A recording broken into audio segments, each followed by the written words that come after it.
And I did want to make this one announcement since they gave it to us at our in-service this year. Today's the 21st, and if any of you happen to be down near Montevallo, University of Montevallo, around 4 p.m. this afternoon, our volleyball team is having a match there. We don't know, well, the time is 4 p.m. Then day after tomorrow, that would be Friday, they have a match at the Snead State Tournament up in Boaz, Alabama. We don't know the times for that yet. And then Saturday, they have one that time has not been determined yet either. That Saturday. Next Monday, I'll announce that one later. So volleyball is off to, I think these are sort of pre-season tournaments and things like that. And by the way, if you didn't realize it, our volleyball team last year won more matches than any Lawson State volleyball team had ever won. They went way far up the scale. I don't remember how they finished in the state, but they actually were in some national tournaments and did quite nicely. So if you can, get out to see them. All right, before we get started here, any questions? Don't worry about this, it's wacko, but so the request was, let's go over logarithmic. I think exponentials are fine in other transcendental functions. This is chapter 5. 5.2 was the natural logarithmic function for integration. Okay. And it says use the log rule for integration to integrate the rational function. And we'll also be integrating some trig functions. And Ryan have even decided to show up today. There he is. Okay. So now we're just missing Jeremiah and Devin Pye. We have 1, 2, 3, 4, 5, 6. And here comes. Whoops. Okay, wait just a second. Let me pause this a moment. So we'll also do integration of trig functions if you need it. If you don't, we'll go on to chapter whatever the next one is. I think it's 7, yeah, because we don't do chapter 6. That's differential equations. All right, the log rule for integration. Now,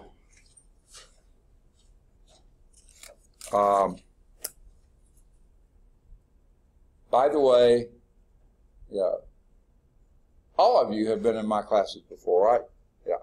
Okay. So you know about screencast-o-matic and all this kind of stuff. So I'm going to, again, have to get very far away to see, okay? I want you to tell me how you take a derivative. Let's see, how do I say this?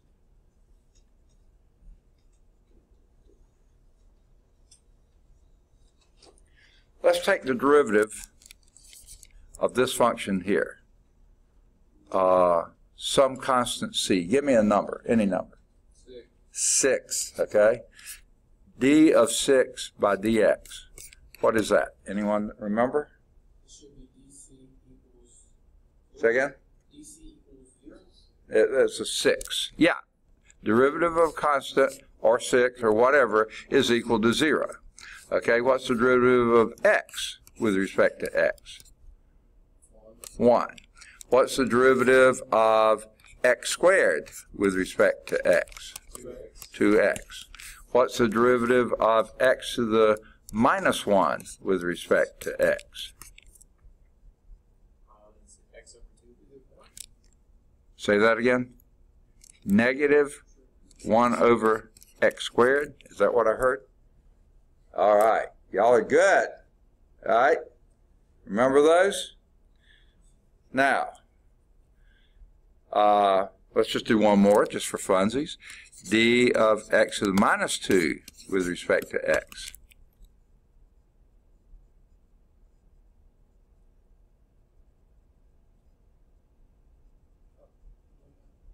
Say again?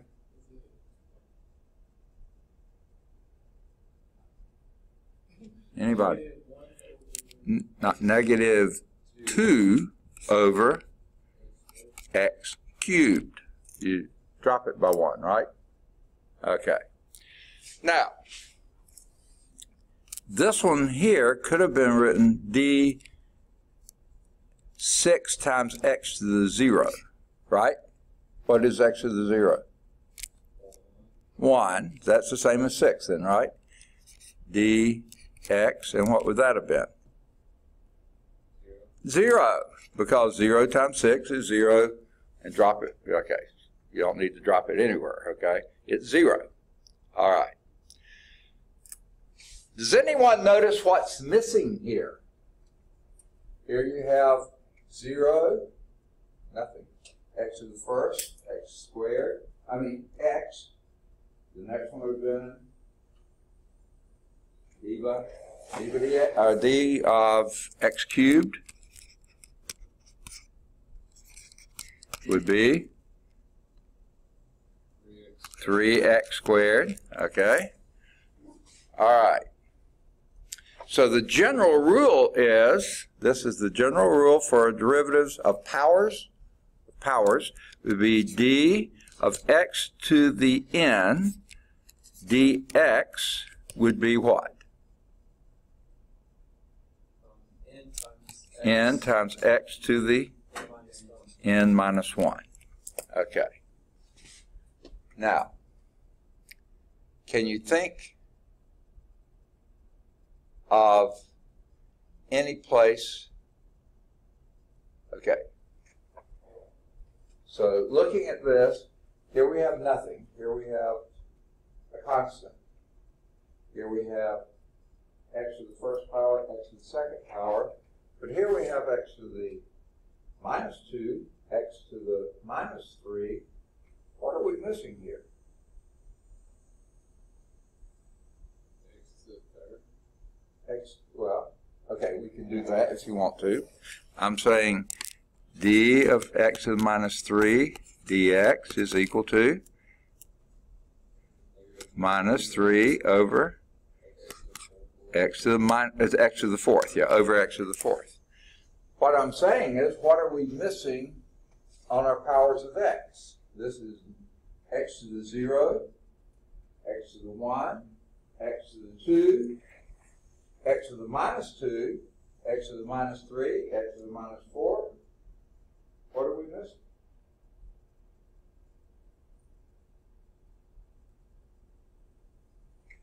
We got x to the 0, 1, 2, 3, 4, 5, x to the minus 2, minus 3, minus 4, minus 5. X to the minus 1. We don't have a power whose derivative is x to the minus 1. Okay? Because that would be, second, you would be, you just don't have it. Okay? You just don't have it. Okay? Now, is there a function whose derivative is 1 over x? Does anyone know? That's the log function, the natural log function. I don't know why my pen won't write. Log x. That is 1 over x. All right. That was where this started off. The derivative of the log of, they put absolute value of x is, and then they put 1 over x without an absolute value. Now, why would they do that? Well, let's think. They have to put absolute value here. Why? You can't take the log of a negative. You cannot take the log of a negative number. So if x were a negative number, then you can't take the log of it, but you could take the log of its absolute value as long as x is not what? 0. You can't take the log of a negative number, neither can you take the log of 0. Okay? So this is where your x to the minus 1 comes in.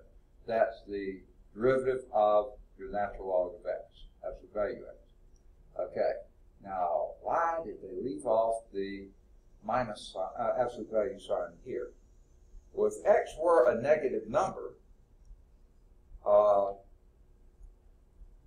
the log of the absolute value of the negative number would be, let's see how to phrase this.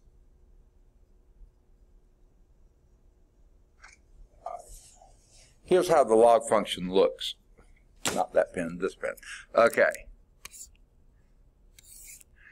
Anyone know how to graph it? Give me at least 1 point to start with.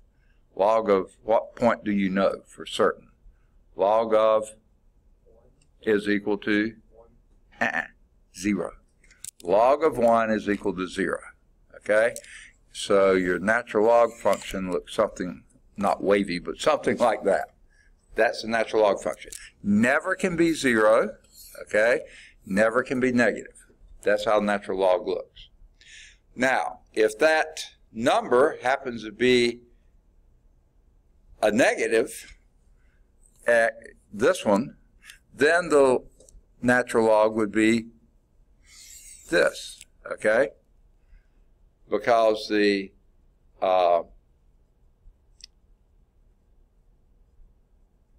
if x was a negative number, it would just be the opposite of here. So this is what that would be. It still can never be 0. So it would just be a reflection of that across the x-axis, and it would be 1 over x. And that would be a negative. Notice all the slopes here are negative. All the slopes here are positive. So it works. This is how that goes. Okay. Now, incorporating the chain rule with that, which we remember fondly, don't we? Okay, yes. If you had some other function u, again, you can only take the log of the positive value of that, so whatever u is, the derivative of that would be 1 over u times the derivative of u, right? And that, again, would be your, that's the chain rule. It's just like you would expect. And you don't need the absolute value bars anymore. So if you remember that, then that leads to this. What does integration do? Undoes differentiation. Okay? It's the inverse operation, not inverse function, inverse operation of derivatives. That's what integration does. So therefore, if you take the derivative of 1 over x, that's going to be the log of, you have to have absolute value of x. Unless you know for certain that x is never negative. Of course, never 0. Can't be 0 here, can't be 0 there. But what's the difference? Anytime you do an indefinite integral? Plus c. And there you have it. Okay? And if you had the antiderivative of 1 over u, where u could be a function of something else, but then this is the du of that function, then this is also the log of absolute value u plus c. So there's the log rule for integration. Is that enough, or do we need to do a few examples just to get it zoomed in well? Don't mind doing them. You want to do some? Yes. Okay, let's do some. All right. Because I do this rather strangely, the du is derivative of u times dx. That second formula could be written this way. The integral of u prime over u dx would be, oh, okay. Before they just said 1 over u du, but because du is u prime dx, and you just put, instead of du, you put u prime of this, and that gives you the same thing. So alternate form of the second form there, okay? Just saying the same thing, because du is u prime dx, okay? So let's do an example here. And they started it for us, boo hiss. We could have done that, okay? Sorry, I didn't get it covered in time. What would this give you? What would be the next rule, the next step?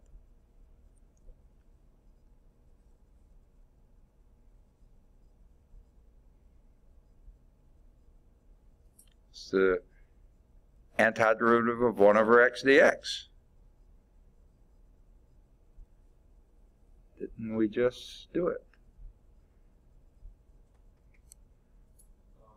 The log of x. Okay, so it'd be 2 times the natural log of absolute value of x plus c. Excellent. Okay.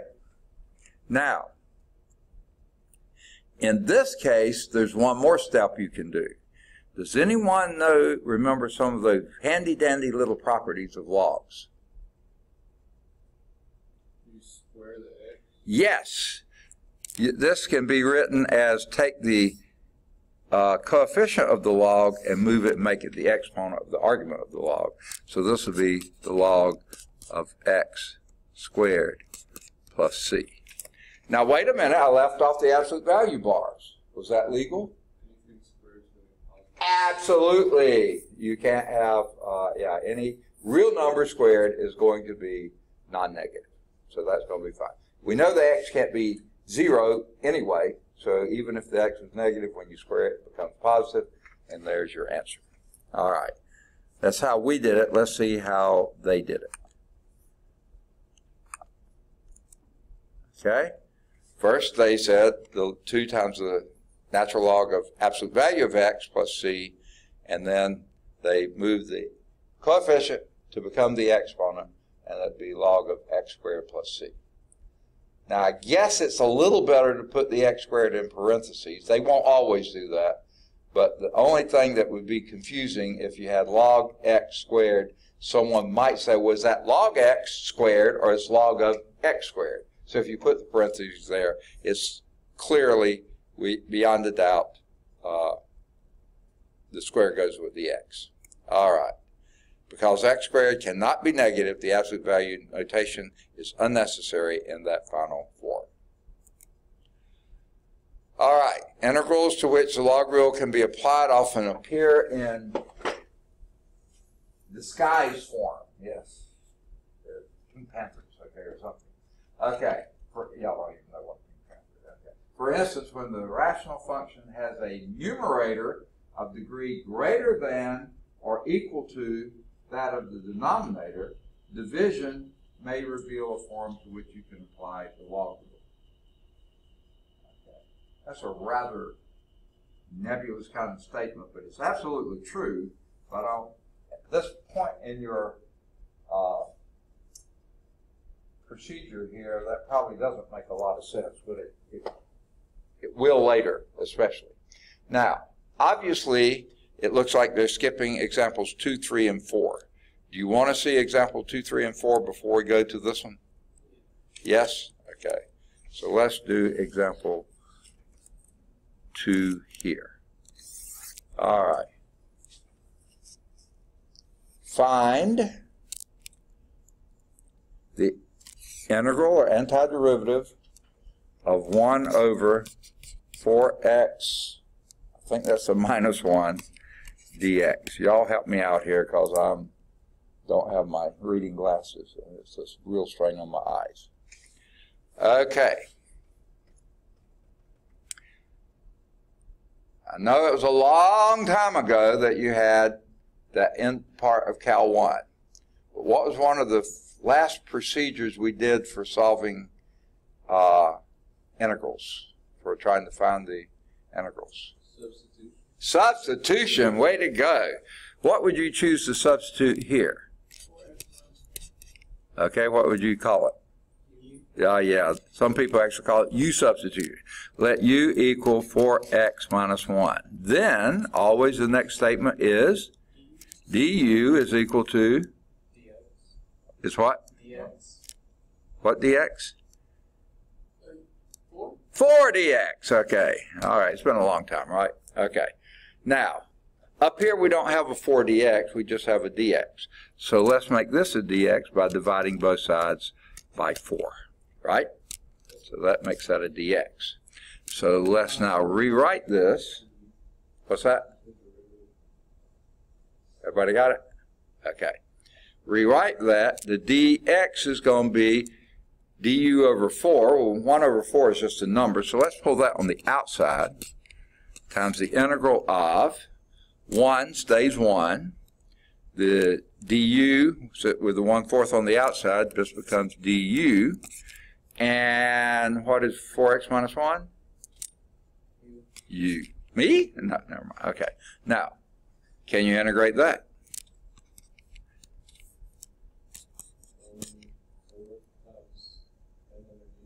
The natural log of absolute value, U, plus C. Excellent. Don't forget your plus C's. All right. Now,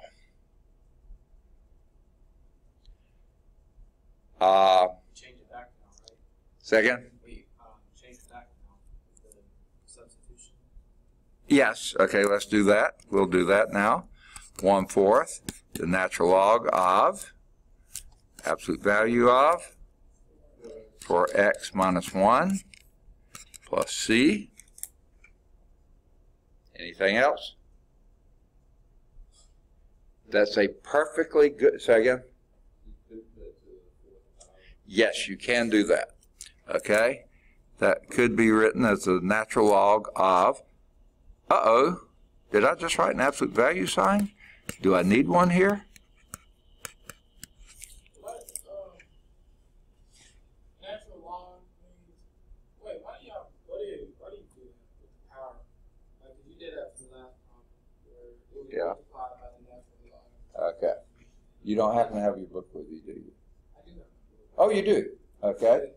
Turn in your book to the front inside cover of the book. Oh, wait, I may be in the wrong place. But flip that front inside cover to the next page and it says, ooh, still not the right one, is it?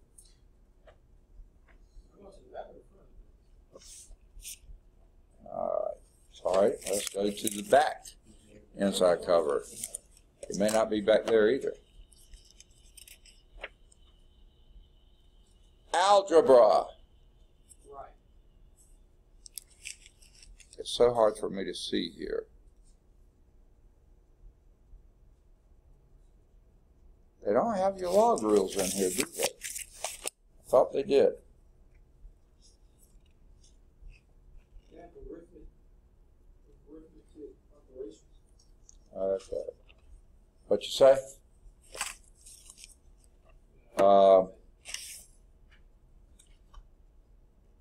Let me see if it's in your chapter P. It seems like this book has a chapter P. Preparation for calculus. Okay, chapter P.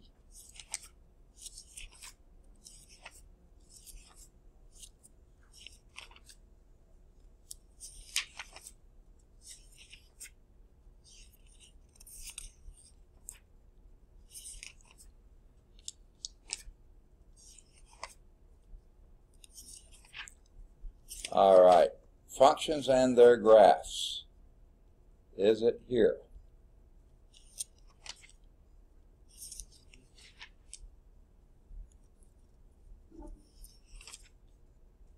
Oh, it may not be. Oh, I think I know where it is. It's on, It's in the 5.1, isn't it? yeah. Yeah, okay. I should have looked there first. Back up just a few pages from where we were and remind yourselves of the, I think this is on page 316. Yes, there they are. There they are. Okay? Top of the page, 316. If you got your books, they're right there. Just in general, that first one we did, when I say have the graph, log of 1, when x is 1, if y is log x, 0. There's that point on the graph. Number 2, the log of a product is the sum of the logs. Okay? Number 3, the log of a power is so log of a to the n is n times log to the a. That's exactly the opposite of what we've been doing. Okay? The log of a to the n is n times log a. And that's what we've been doing. We started with 1/4 log blah, blah, blah, that's 4x minus 1, and then we changed that to log of 4x minus 1 to the 1/4 power. Now, that makes perfect sense, because what does a to the n mean? That's a times a times a times a times a times a times a, n times, right?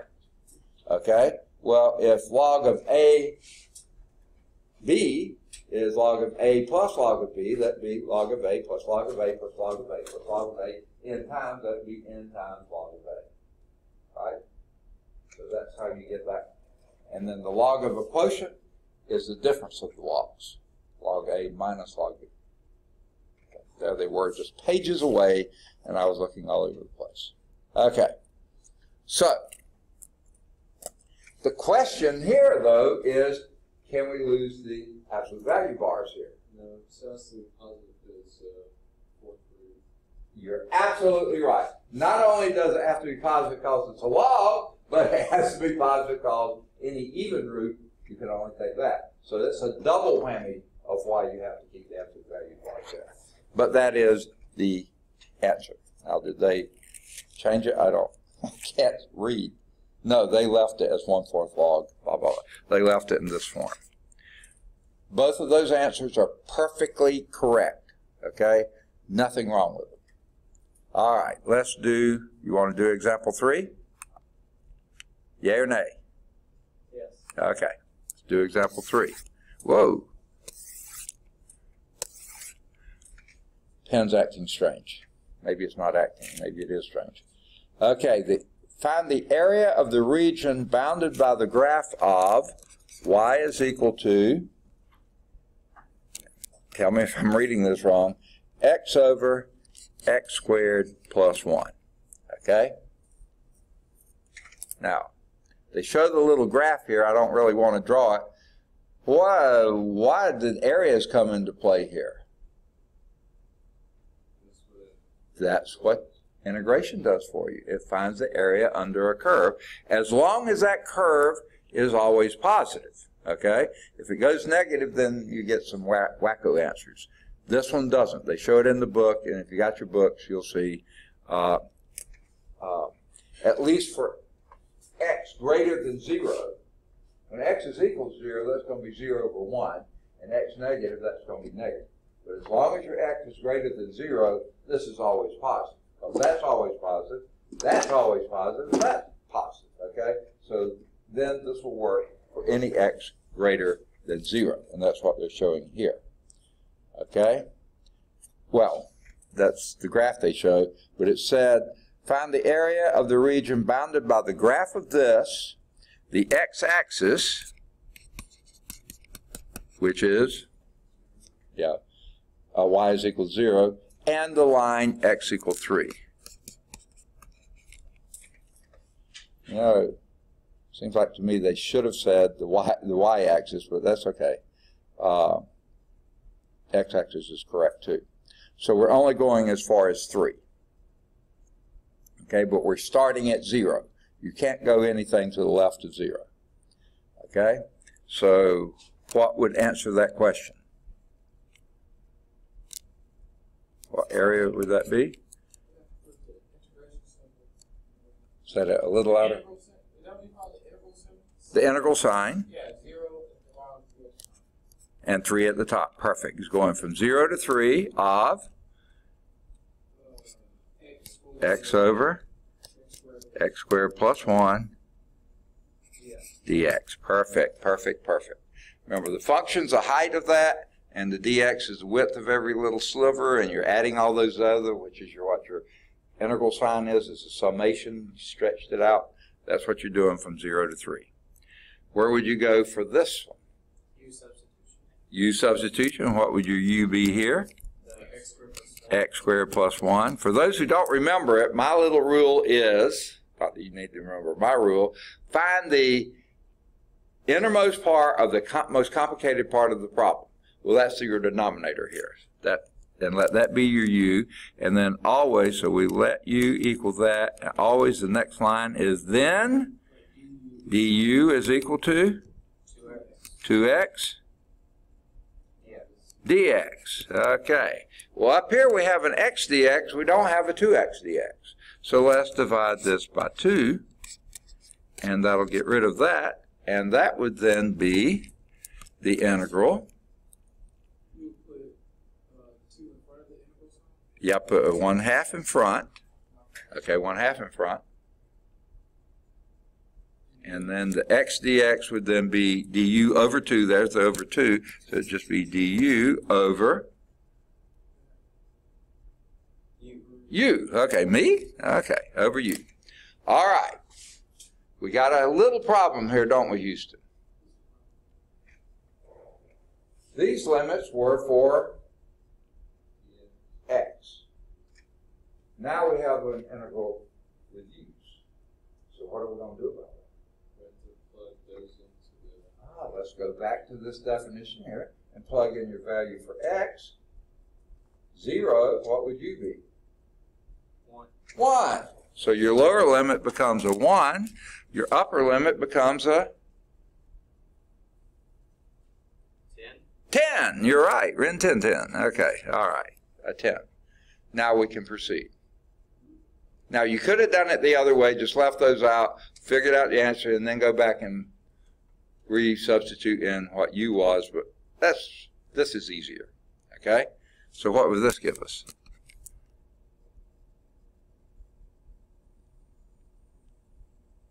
Oh, yeah, just plug in the du's and u's.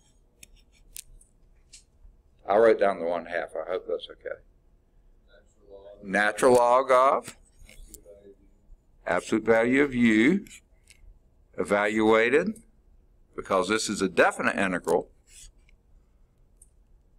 You don't do a plus c, you evaluate it from 1 to 10. Okay? And how does that go? 1/2. And by the way, since u is always between 1 and 10, it's never negative. So we can lose the absolute value bars. Right? Because you're only dealing with positive values here. So this will be what? Natural log of 10 minus natural log of 1. Which is 0. Log of 0, 1 is 0. Okay, very good. So your answer is 1/2 the log of 10. Or another way you could express it is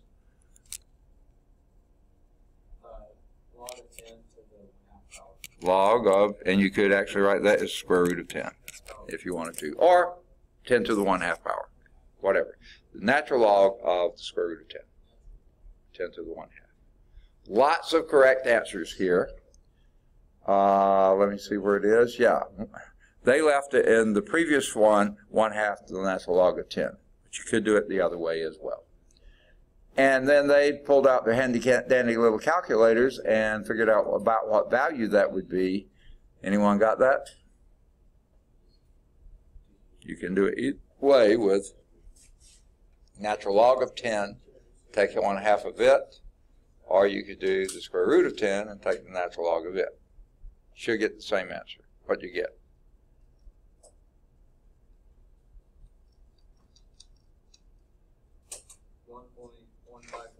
Got it. That's exactly what they got to. All right. Ready for 4? Any questions on 3? Is that a second? From the 1/2 u over u, that would be like the logarithmic property. That's how you got to the. Yeah. The 1/2 is here, Yeah. and the integral of this would be log absolute value of u. So that's exactly what they defined to be. Okay. But because you have limits on it, you do it here. Since these are all positive, you can lose the absolute value sign, just put parentheses, or just put nothing, and then you plug in this one, minus plug in that. Fundamental theorem of calculus, part 1, or the first part of that. Okay. So, good deal. Any other questions? Ready for 4?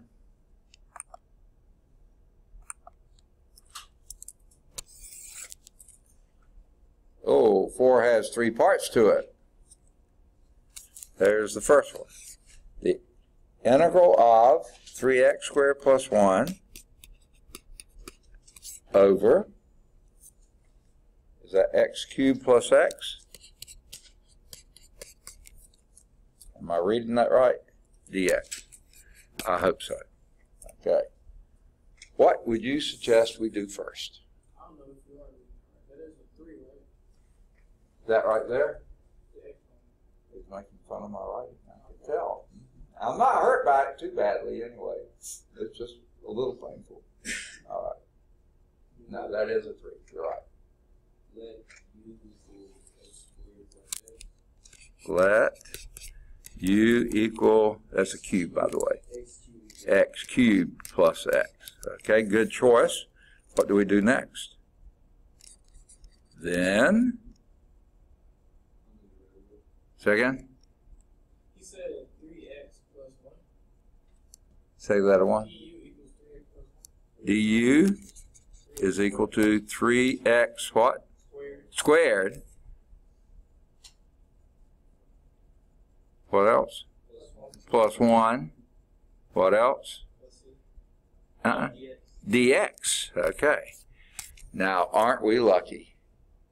That is exactly what we've got in our numerator, isn't it? With the dx on. So this just becomes strictly integral of du over u. And what's that? Log absolute value of u. Which would that then be? Log of absolute value of? X cubed plus X. Second? X cubed plus X. X cubed plus x. That's supposed to be a plus there. It's a pretty ugly plus. Okay. Plus c. Perfect, perfect, perfect. I left it off up here. Okay. Excellent. You do need to keep the absolute value bar there because your x, if x are negative, that argument probably going to be negative for many values. Okay, so you need to keep the absolute value bars. Okay, good deal. Is that what they got? Yep, log of absolute value of x cubed plus x plus c. All right, let's do the B part. All right, to erase this one, any questions? Is this a good review? All right. We're doing substitution, all sorts of stuff here. The antiderivative, or the integral of secant squared, I can't write, can I? Okay, secant squared x dx, or secant squared over tangent x dx. All right. I'm sorry? I can't hear you. I said it's part B of 4. Yeah, example 4, part B. Is that what a question was? Yeah. I don't hear well, sorry. Where would you begin? U is tangent X. Let u equal tangent x. It looks pretty doubtful, but let's see if it'll work. Then, what? du is equal to, anyone remember what those are? That is exactly secant squared x dx. Now this I know because I looked earlier. That's right there in the front inside cover of your book. There's your basic differentiation rules, basic integration formulas, and sure enough, if I can see it, number 15 there is derivative of tangent u is secant squared u du. So yes, we're absolutely right. Okay, so what does your new form become? Integral of du over u, which is natural log of absolute value u plus c. And what is your u? Natural log of tangent x, absolute value of tangent x plus c. Perfect. Way to go. What's that? That's the answer. Natural log of the absolute value of tangent x plus c. All right, let's move on to the C part. Okay, still example 4C. The integral of x plus 1 over x squared plus 2x dx. Where would you begin? Let u, that's an ugly e. Okay, let u equal what? X squared plus 2x. Then du is equal to 2x plus 2. Got it. What else? Dx. Don't forget your dx. Have to have a d on either side. Okay? And what you notice here? Yeah, if you divide this by 2, or factor out a 2, and divide by 2, all right, so now we would have 1/2 the integral of du over u. I've seen that before, haven't I? Okay, that's 1/2 of the logarithm of absolute value of u plus c, which is 1/2 the log of absolute value of x squared plus 2x plus c. Now, don't be tempted to say, oh, that's always positive because x squared is always positive, but if x is negative and x is small enough, then x squared will be a positive number, but it'll be a very tiny positive number, and if the x is negative, that would be negative and outweigh it. So yeah, there will be an area in there that you do have to keep the absolute value bars. Now there's one other way you could do it if you wanted to. You don't have to. Log of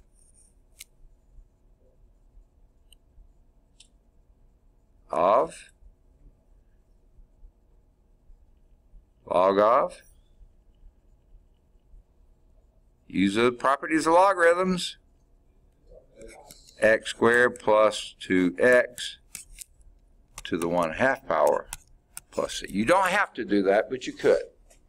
Do you need the absolute value bars now? Yes, doubly so.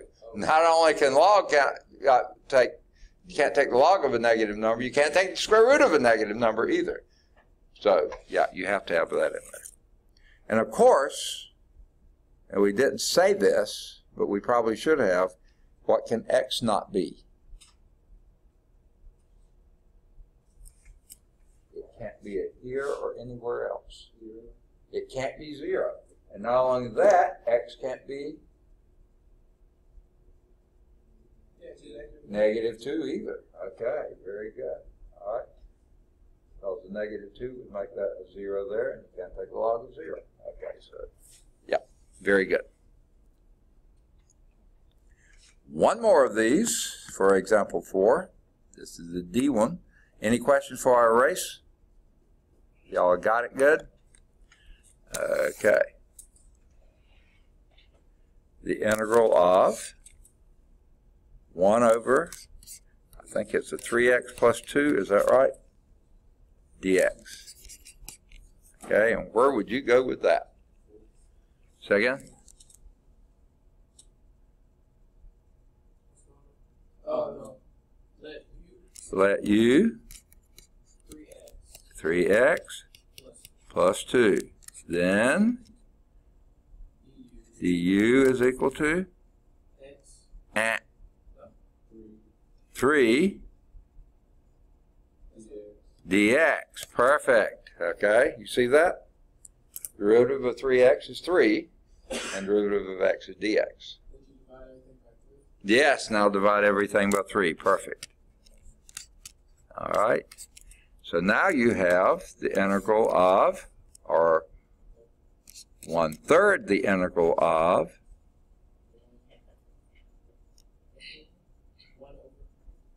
du over u. Oh, what a surprise. Okay. And what does that give you? 1/3 natural log of u. I don't need a parenthesis there, plus c. I don't know why I put it there, but I'll take it out of there. Okay. And then what? And that's absolute value bars, yes. And that would be 1/3 log of absolute value 3x plus 2 plus c, And then you could write that as, you don't have to.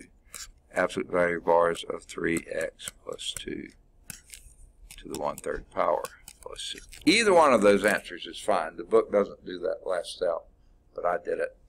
Now, can we lose the absolute value bars here? No, you still can't.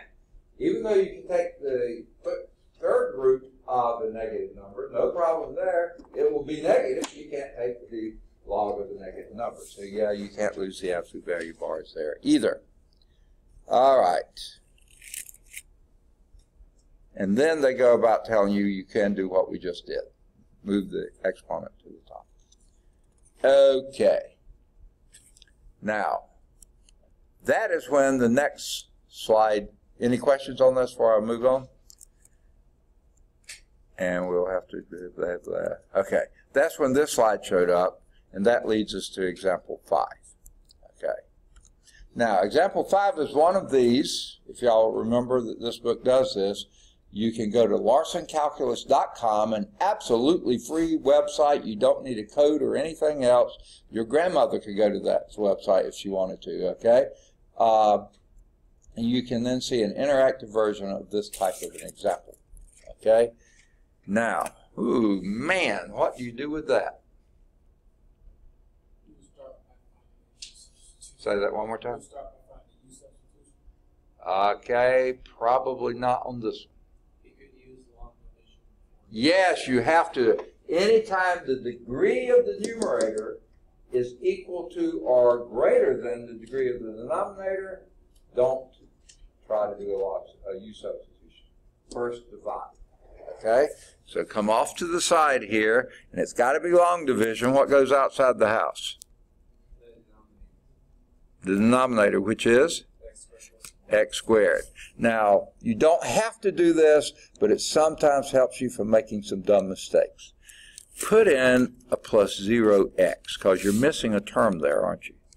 Then do a plus 1. It's not absolutely necessary there. If that missing term had been in the numerator, you've got to put it in. But in the denominator, it's just helpful to. Okay?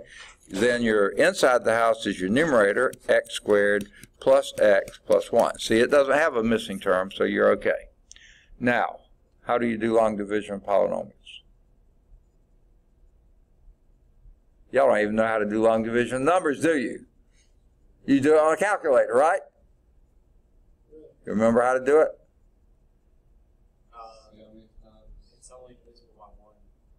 Say again? It's only divisible by 1. Right, okay. What you do, just like when you're doing with numbers, addition, subtraction, multiplication, you always do the digits left to right, right to left.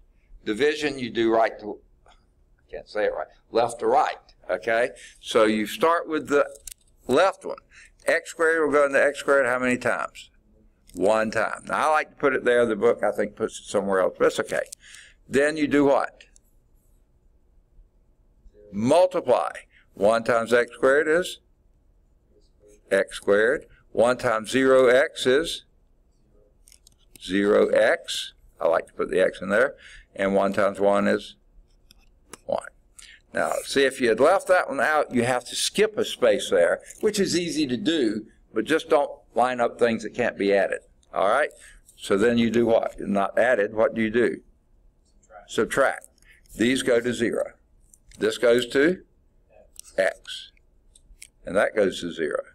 Well, here is your remainder, and when the remainder is a lesser degree than the divisor, you stop. If the remainder was greater than or equal, you keep dividing. Just like the remainder with numbers, if the remainder is still greater than the divisor, you keep dividing. Okay, same thing here. So this then gives you, how can you write this? 1 plus, what do you do with that remainder?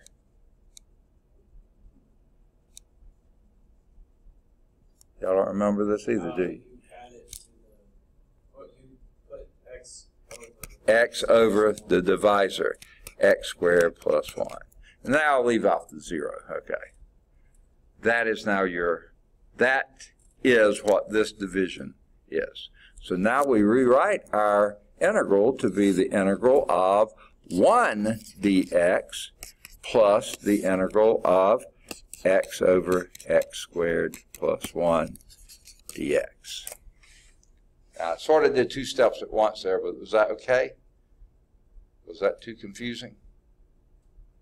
So what's inside there is x plus x, 1 plus x squared over x squared plus 1. So rather than writing that inside and then splitting, I just went on and split it into two integrals. Is that okay? What's the antiderivative of dx? X. You're absolutely right. Okay? Plus, you don't need a plus c. Wait and do 1 plus c at the end. And what do we do here? Ooh. Now we do a u substitution. Let u equal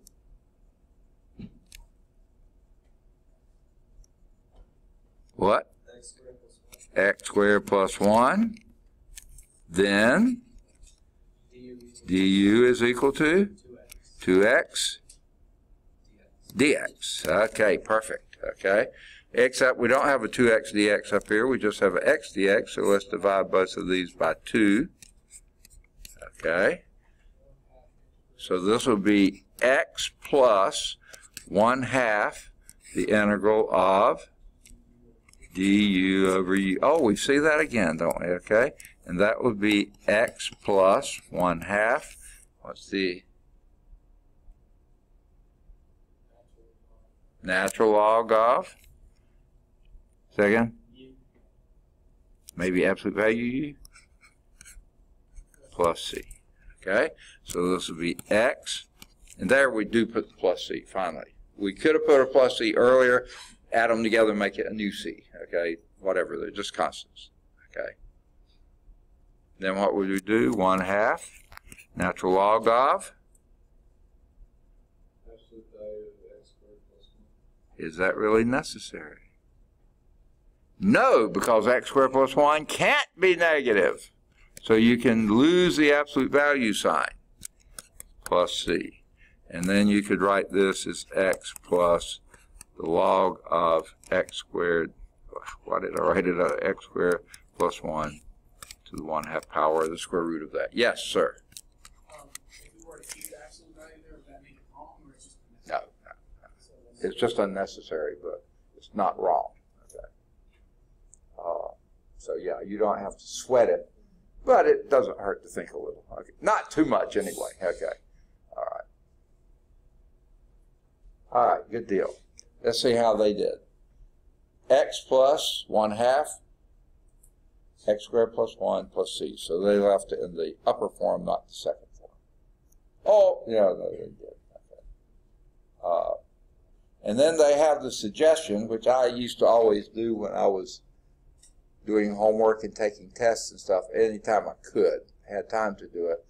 Always go back and take a derivative of your answer. You've got to get the integrand, right? Because these are inverse operations of each other.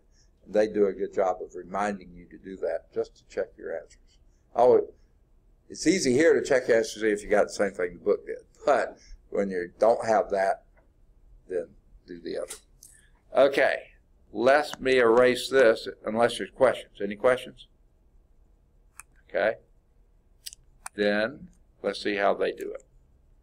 Begin by doing long division to rewrite the integral as 1 plus x over x squared plus 1. They got exactly what we did, except they put their 1 way over here. I like to put it right here. You can put it anywhere you want to. Well, maybe short a few places. But anyway, that's fine. So 1 plus remainder over that. So that's what your new integral is. The integrand is. So you can write that, and this is the step I left out rather than writing it there. Then splitting that into two integrals, the integral of dx plus, they really went to town on this one, didn't they? They went to 1/2 of 2x, and that's how they like to do it. I like to do let x equal something, let u equal something, du, and then see if we come up. They like to look into the crystal ball and see what would make that happen like this. It's fine. You can do it either way. But that, to me, is a little more abstract. The other way is linear. You know, you just do the steps, okay? With this, they did 1/2 the integral of 2. See, the reason they can do that, these 2's would cancel out, and that gave you exactly what was left over. But you don't want them to cancel out because that's going to be your dx here. Same thing we did, only we put it as a u and a du, and they just did it like this and left off going to the u's.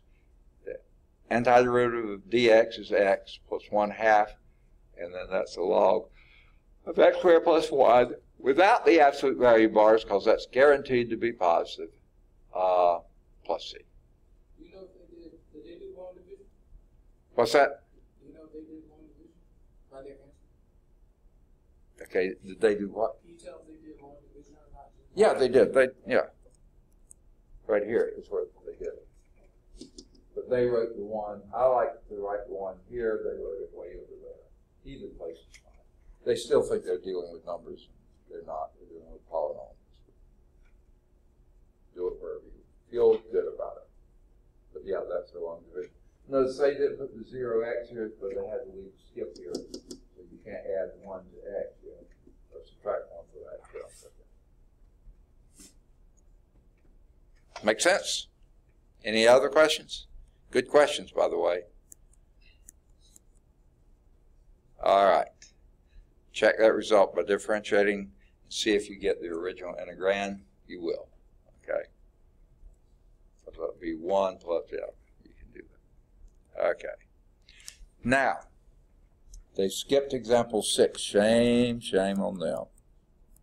Okay. So let's us do example 6. Do y'all still want to do it? Yeah or no? Losing enthusiasm, aren't you? Say again? Y'all want to do 6 or not? Yeah or nay? Yes. Yay. Okay, let's go for it.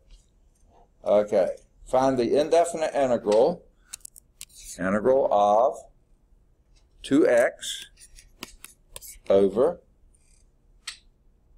x plus 1 squared dx.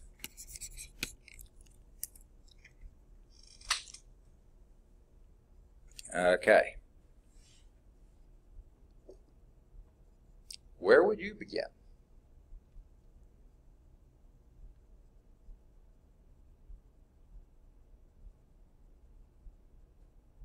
Tell me. Remind me. Help me. I'm lost here. Huh? U substitution. Okay, and what would you substitute? Let u equal x plus 1. I kind of like that. It's the innermost part of the most complicated part, and that's your denominator. The innermost part of that is x plus 1. Then du is equal to dx. That's it, just dx. Okay? Now, all right, and that is a 1 there. You're making fun of my writing again, aren't you? Okay. Let's see if I can make that a little clearer. Okay. Now, that sort of has us in a quagmire, doesn't it? Where do you get that reference? Second? Where did I get what? The reference. A quagmire. What does that mean? I think of it as a swampy area. You try walking through it and you get stuck in the mud. I don't know if that's what it means, but that's what my picture is. Is what? That's the name of the character on Family Guy. Yeah, it is. Okay, I've never. I watch very little TV, and I think probably one of the last shows I'd watch would be. Well, never mind, I won't say that. Okay. We just don't watch much TV. Sorry about that. Dinosaur. Way prehistoric dinosaur. Okay. Okay, we have a problem, don't we, Houston? We haven't touched the 2x at all. Yeah. Ooh, what are we going to do with that? We could solve for x with our substitution. Right here. Yeah, let's try that. That would imply that x is equal to u minus 1, right? Okay, that 2 can go outside, so what we have now is 2 times the integral of, the x is u minus 1, and the dx is du, and the denominator is u squared. Ha! Yeah. Well, how do we do that?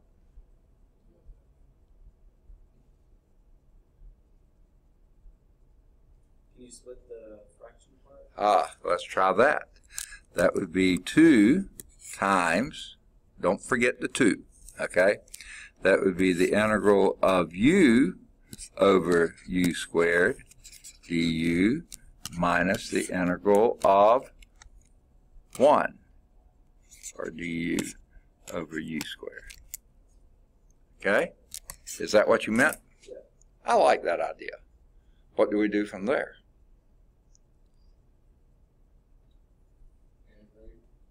Okay, good idea, since there's integral signs here. It would be 2 times, The first one, we could simplify the fraction to be just and that becomes what? 1 over u. You factor out a u, right? And what's the integral of du over, du over u? the Natural log of u. Absolute value u, we'll call it for now. Okay? And we'll keep calling it that, by the way. And what do we do with that?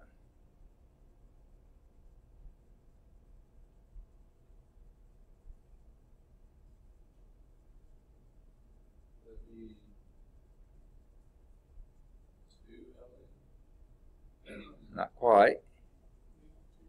How about if I rewrite it as, now does that ring a bell?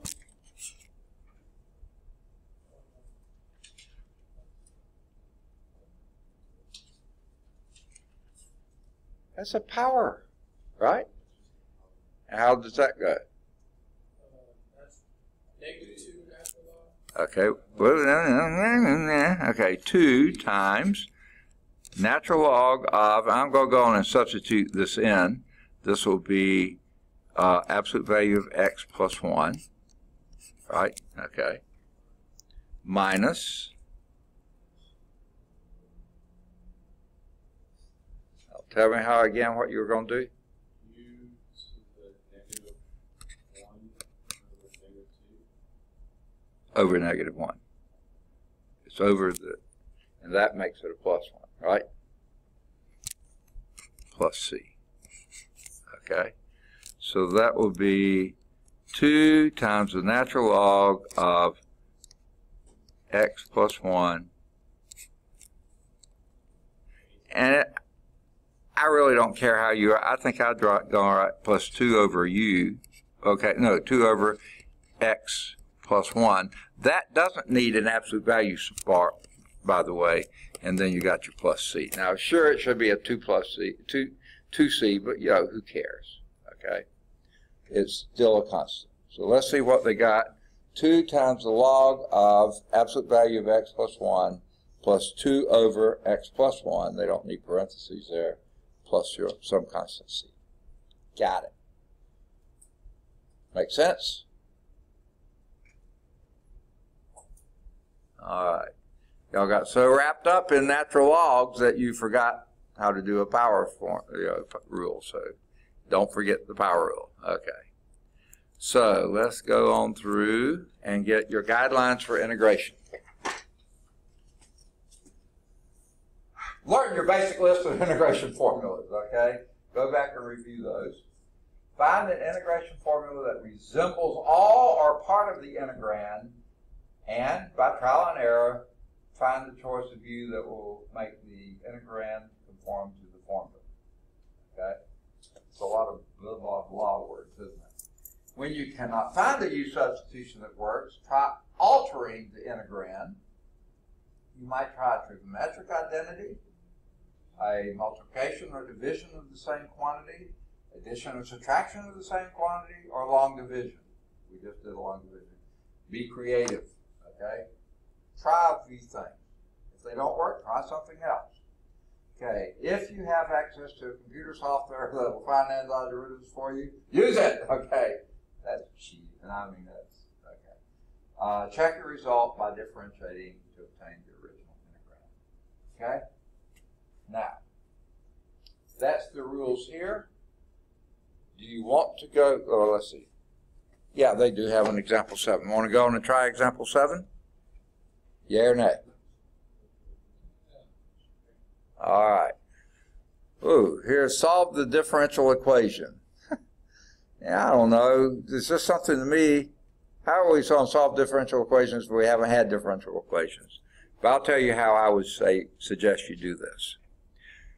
And you might scream and yell, especially you math majors, Patrick, would say, wait, you can't do that. But yeah, you can.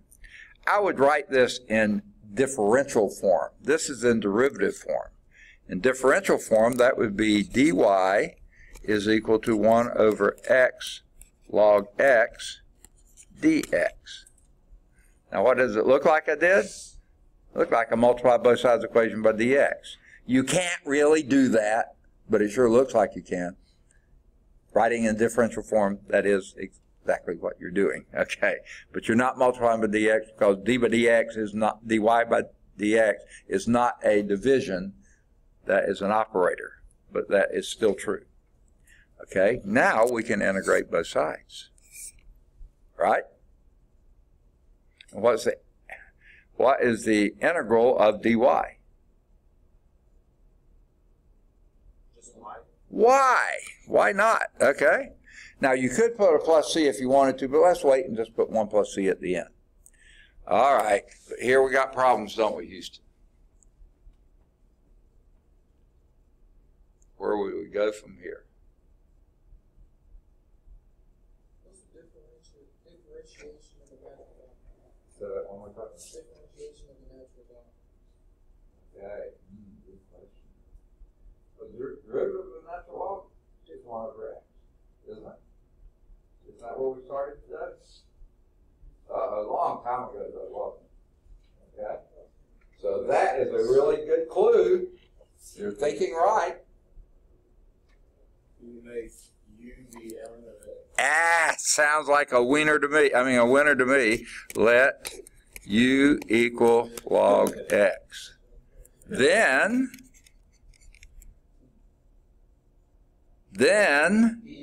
du is equal to, what do you say it was? 1 over x dx. And there's your 1 over x dx. That's your du. And there's your u. So what do we have? Y is equal to the integral of du over u. Okay, and what would that be?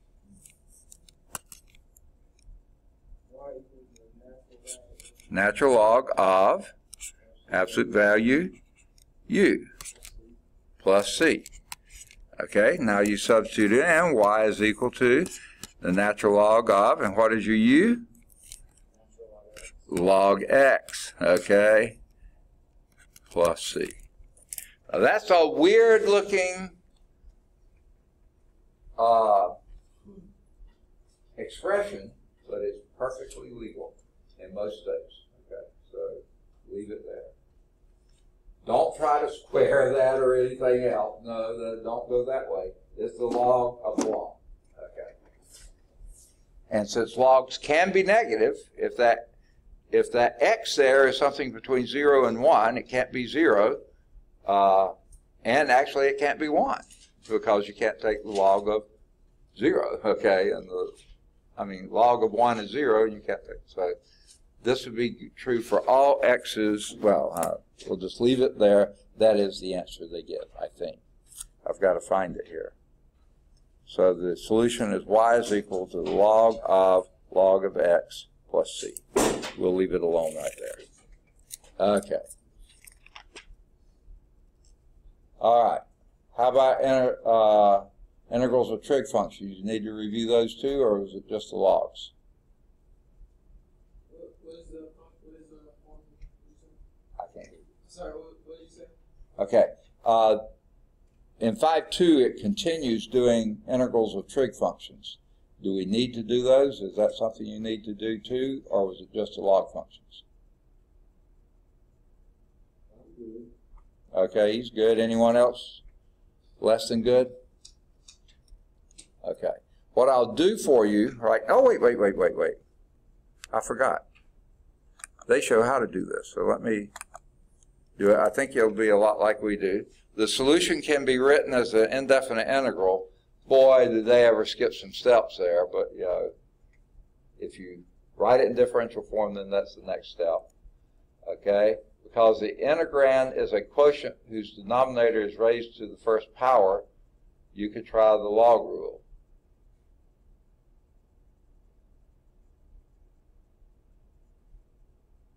I guess they mean this x down here is actually 1. Their descriptor there is not particularly satisfying to me, but it's true. There are 3 basic choices for u. The choices are x, x log x, or log x. I don't see the other one.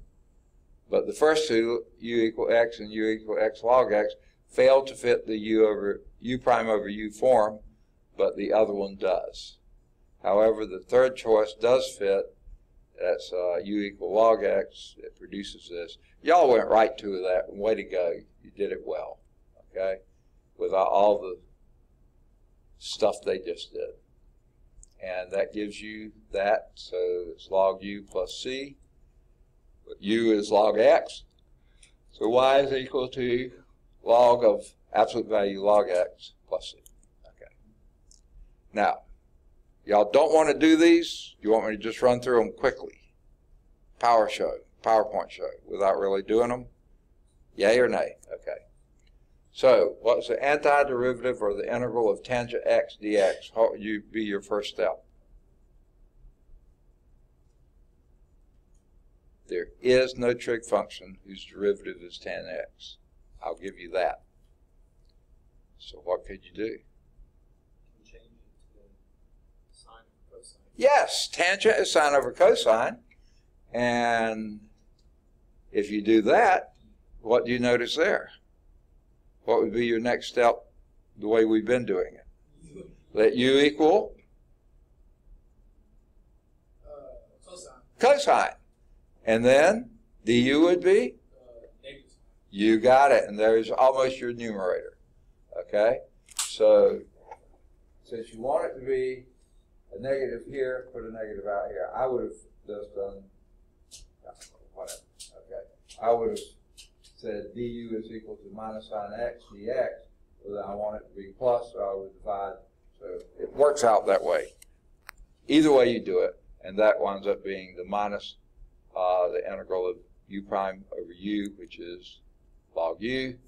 So that would be minus the log of cosine x when you go back and plug in plus c.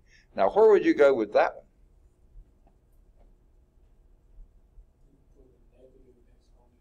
Negative exponents, that would be log of cosine x to the minus 1. And what'd you say?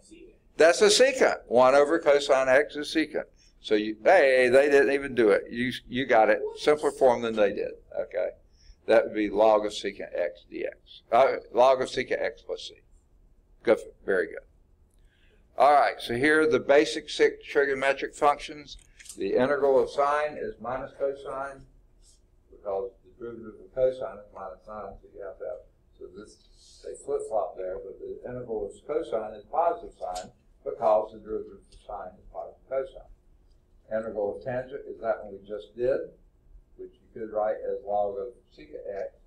You should have to still put the absolute values there, plus c, and log integral of cotangent x would be log of sine u, this is cosine, cotangent u, sine u, because you don't need the minus there. So that's why they leave them in sines and cosines, because those are more general. Now, I don't know if you remember this one, but the integral of the secant u, no, you probably don't, is the log of secant u plus tangent u plus c. And log of cosecant u is minus the log of cosecant u plus cotangent u plus C.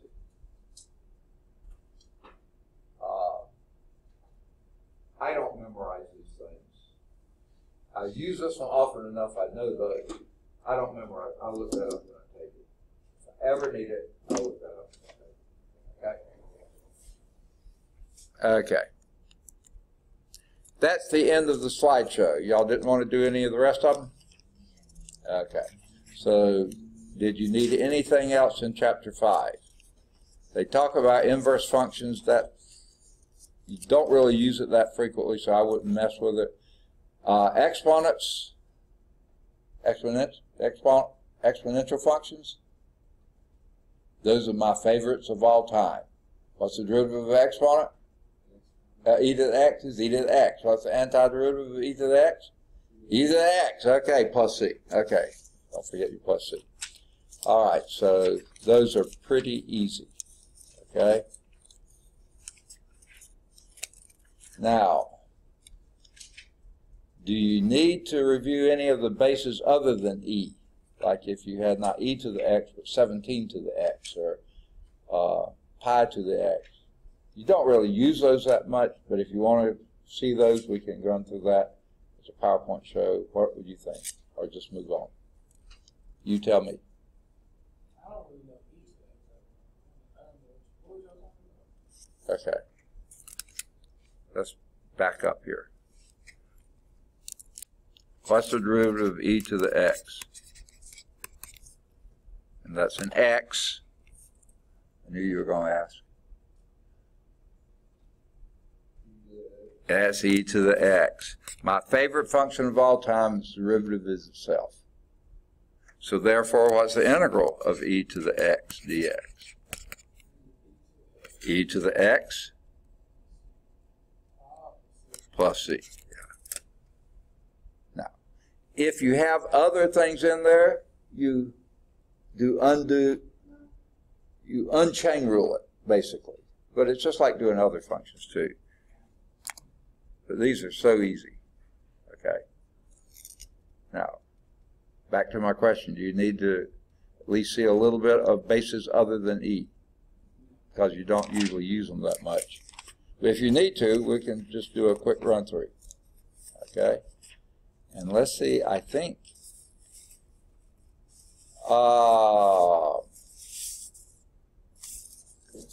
when we need L'Hopital's rule, we're going to hit L'Hopital's rule. That was in Chapter 5, 5.6. If and when we need it, we'll come back and do it.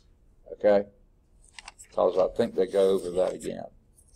I think that may be the last section here in 5. Nope, there's inverse trigonometric function differentiation. Guess what I do with that? I look them up in the table. I don't try to memorize those things. But good to look and see how they look, so you'll know where to look in the tables. Okay? Inverse trigonometric function integration. That's even worse. Look them up in a table. Okay? Because you have these integration tables. And then they have hyperbolic functions, and in my view, these are just ratios of, or expressions of exponential functions. Write them exponential functions, they're easier to do. To me, hyperbolic functions are just different enough from trig functions that just enough to confuse you. So I usually don't focus on those at all. Sorry. That finishes Chapter 5. 6 is differential equations, which we don't do. And then I think we're ready for Chapter 7. Chapter 7 is starting with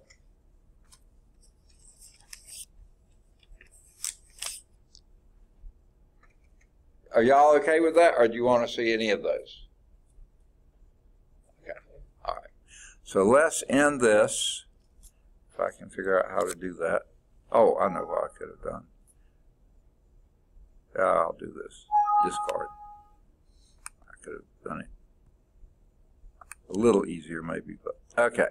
Let's go on down to 7.1. See, I didn't even put the 6 in here. Okay. How are we doing on time? Got about 13 minutes? 8. 8 minutes. Oh, you're right. This ends at 11:40. Let's at least introduce it. Chapter 7. Okay. From current slide. Now, what does integration do for you? Just Second? chapter 7. I couldn't hear. Modify the area of the curve. Yeah, finding areas under a curve. So one of the first things we're going to do is in 7.1 is find the area of a region between two curves. Wait a minute. Area. But you know, if there's areas involved, I bet you integration's involved. Okay? So this will be one of the applications of integration. Finding areas. Now we're going to do it between two curves. So our objectives here are to find the area of a region between two curves using integration. What a surprise. We'll find the area of a region between two intersecting curves using integration. That's going to be a little bit of a difference there. And we'll describe integration as an accumulation process, which I found okay, but it just seems like it's restating something that's pretty obvious to begin with. But anyway, I won't want to bias you beforehand. Okay, yes, I just did that. Okay. With a few modifications, you can extend the application of a definite integral from the area of a region under a curve to the area of a region between two curves. So let's consider two functions, f and g, that are continuous on the interval from a to b. Okay? Now, here's your function f, and here's the function g. Okay. Now, they were very strategic in their choice of a and b. They chose a and b to be values of x for which f is always greater than g. Always greater than g. Okay? That could have been even out to here or there where they're actually equal to each other, but that would be the extent. They chose them a little closer in, so that they're always greater, f is always greater than g. Okay?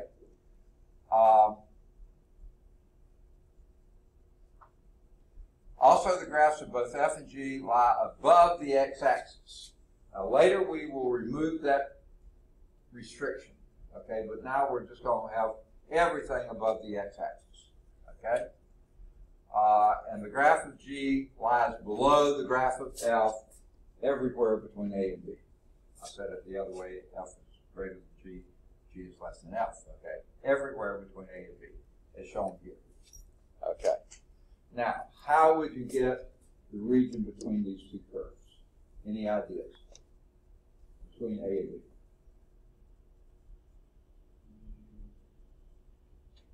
Have an interval from the range from A to B. Okay. Of what? Well, let's first do F. That would be this whole thing underneath F between A and B down to the x-axis, wouldn't it be? That's what we did before, right? That's the area. Now, we don't want all that. Guess what this would be? That's what we don't want down here. But this is the integral of g between a and b, right? So if you took the whole thing here, subtract off this, you get that, don't you? Oh, man, is it that simple?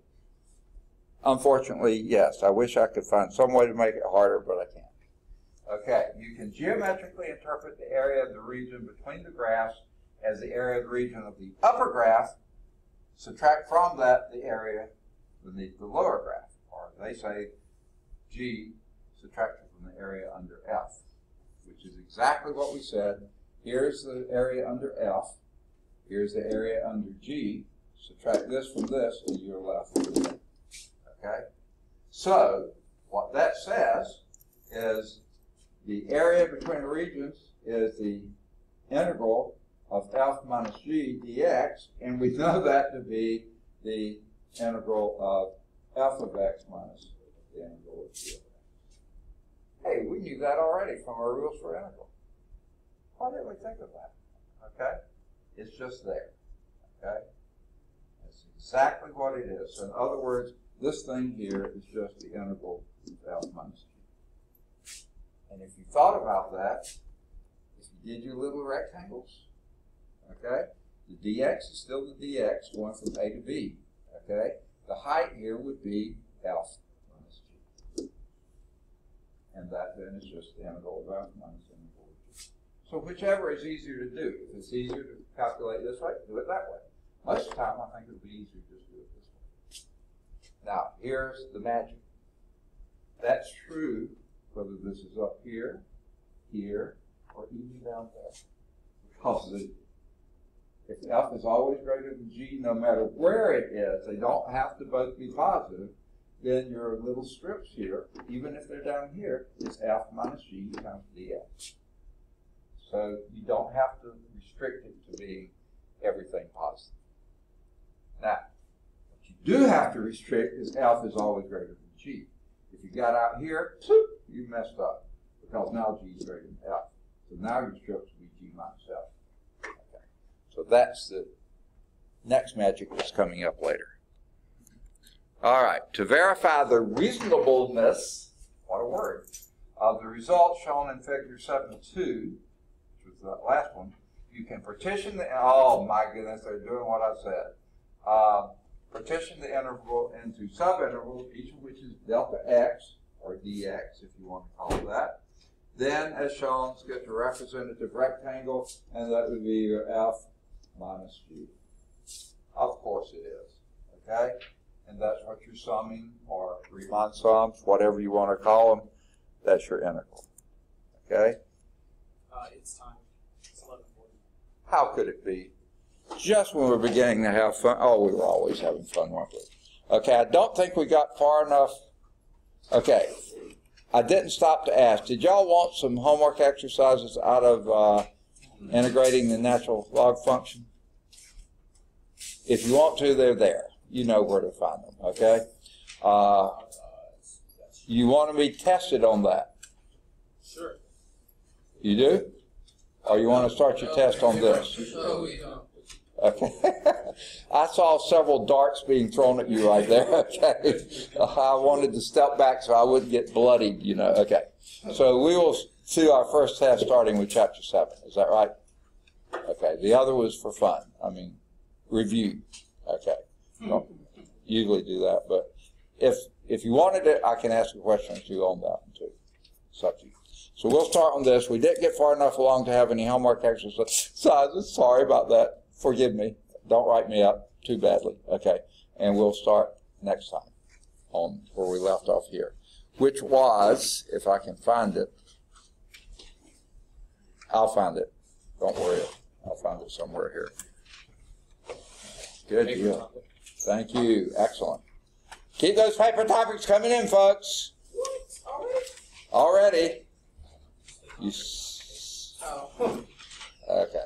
Can we get points for just a topic? He's such a kidder. Okay. Where are we here? I bet you were a quagmire back in the day.